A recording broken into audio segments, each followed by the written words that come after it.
บ่แม่นเรื่องบังเอิญที่เฮาประเสริฐในตอนนี้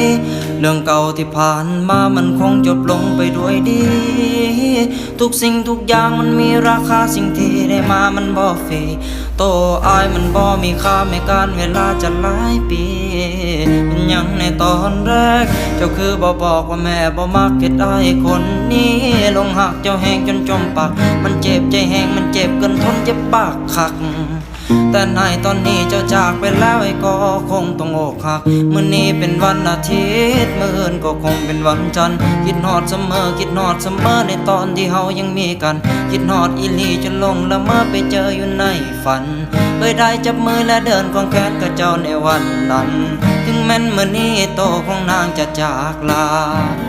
เจ้าเป็นสิ่งที่ดีสำหรับตัวอายตลอดมาถึงแม้นตัวอายจะโศกและเศร้าและมีน้ำตา